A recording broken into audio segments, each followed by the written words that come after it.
Communist പാർട്ടിക്ക് അശേഷം ഭയപ്പാടില്ല. ഈ തെരഞ്ഞെടുപ്പ് സർക്കാരിൻ്റെ ഒരു വിലയിരുത്തലായാൽ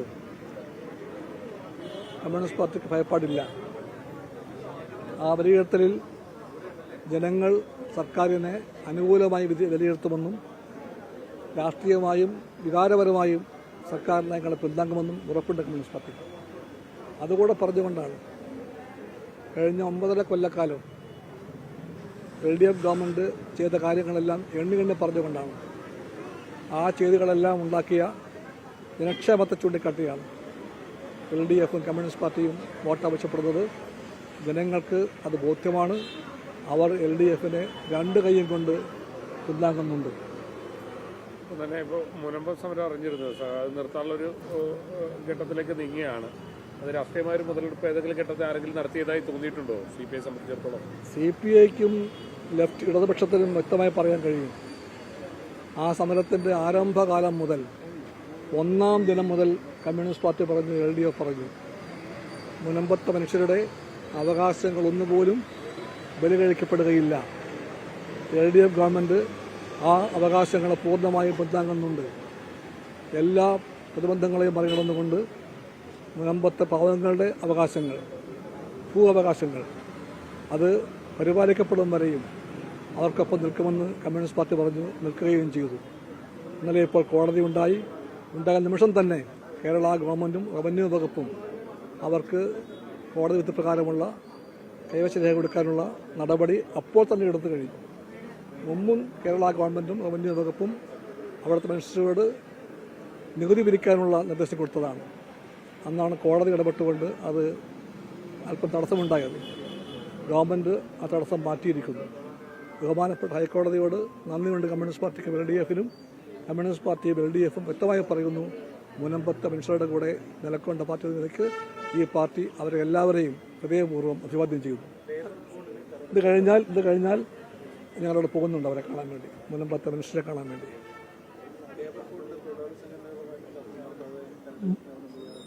ആ ചർച്ച ഇന്നുണ്ടാകും.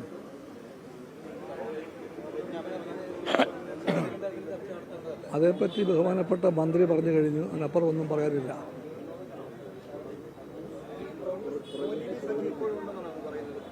എപ്പോഴും ഉണ്ടല്ലോ, എപ്പോഴും ഉണ്ട്. കേരളത്തിലെ കോൺഗ്രസ് ഉണ്ടെങ്കിൽ ആ കോൺഗ്രസിന് അന്ധമായ ഇടതുപക്ഷ വിരോധവുമുണ്ട്. രാഷ്ട്രീയമല്ല. മഹാത്മാഗാന്ധിയുടെ പാർട്ടിക്ക്, നെഹ്റുവിൻ്റെ പാർട്ടിക്ക് ഈ അളവിൽ അന്ധമായ ഇടതുപക്ഷ വൈരം ഉണ്ടാകാൻ പാടില്ല. പക്ഷേ കേരളത്തിലെ കോൺഗ്രസിന് അതുണ്ട്. അങ്ങനെ ഒരു ഇടതുപക്ഷ വൈരം ശീലമാക്കിയ പാർട്ടിക്ക് സ്വാഭാവികമായിട്ടും കൈകോർത്ത് പിടിക്കേണ്ടി വരും BJPയോട്, ന്യൂനപക്ഷ വർഗീയതയോട്. അത് ശീലമാക്കിയ പാർട്ടിയാണ് കേരളത്തിലെ കോൺഗ്രസ്. ഈ കഴിഞ്ഞ ദിവസമേ അടൂർ പ്രകാശ് CPI UDFിലേക്ക് സ്വാഗതം ചെയ്തിരുന്നു. അദ്ദേഹം തുടർച്ചയായിട്ട് സ്വാഗതം ചെയ്യുന്നുണ്ട്. അതൊക്കെ അങ്ങയുടെ ശ്രദ്ധയിൽ പെടുന്നുണ്ട്. ഇതെല്ലാം അന്ന് ഞാൻ ചിരിച്ചതാണ്. എപ്പോഴും ചിരിപ്പിക്കല്ലേ. അപ്പോൾ തന്നെ ഈ ശബരിമല വിഷയം അറിയാമല്ലോ. CPIയുടെ പ്രത്യേകിച്ച് CPIയുടെ ഒരാൾ കൂടി ഭരണസമിതിയിലൊക്കെ ഉണ്ടായിരുന്ന ഒരു ഘട്ടം ഉണ്ടായിരുന്നല്ലോ. എന്താണ് CPI എങ്ങനെയാണ് ഇതിനെ കാണുന്നത്? CPIക്കും CPMനും LDFിനും ഒരേ നിലപാടാണ് കാര്യത്തിൽ. ആ നിലപാട് ഇങ്ങനെയാണ്. അവിടെ ദേവസ്വത്തിന്റെ സ്വത്ത്, ശബരിമലയുടെ സ്വത്ത് ആരപഹരിക്കാൻ ശ്രമിച്ചാലും അവർ കുറ്റക്കാരാണ്. ആ കുറ്റക്കാരെ ശിക്ഷിക്കണം. ശിക്ഷിക്കുവാൻ വേണ്ടി LDFും കമ്മ്യൂണിസ്റ്റ് പാർട്ടിയും CPMും നിലകൊള്ളുമെന്ന് ആ നിലപാട് CPI വ്യക്തമാക്കുന്നു. CPM ആ നിലപാട് ആദ്യം മുതലേ പറയുന്നുണ്ട്.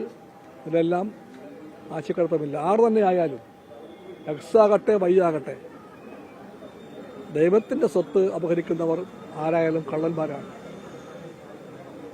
ശിക്ഷിക്കപ്പെടുന്നവർ. അതൊക്കെ ഉചിതമായ സമയത്ത് അത് ചെയ്യാനുള്ള കെൽപ്പ പാർട്ടിക്കുണ്ട്. ചുമ്മാ നിങ്ങളുടെ രാഷ്ട്രീയം പറ. അടിക്കേട് സമൂഹ മധ്യേ അവകാശബന്ധത്തിൽ പ്രവർത്തിക്കുന്ന ആളെപ്പറ്റി എപ്പോഴും പറയല്ലേ. സ്ത്രീകളെ അപമാനിക്കലാണത്.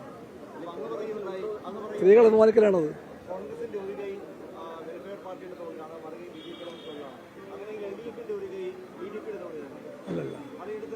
അല്ലല്ല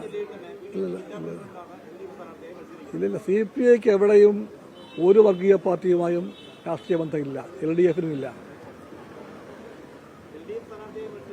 LDFനും CPIക്കും കേരളത്തിൽ എവിടെയും ഒരു വർഗീയ പാർട്ടിയുമായും രാഷ്ട്രീയ ബന്ധമില്ലെന്ന് ഞാൻ പറഞ്ഞത്. ഞാൻ പറഞ്ഞല്ലോ, കേരളത്തിലെവിടെയും CPIക്കും LDFനും ഒരു വർഗീയ പാർട്ടിയുമായും രാഷ്ട്രീയ ബന്ധം.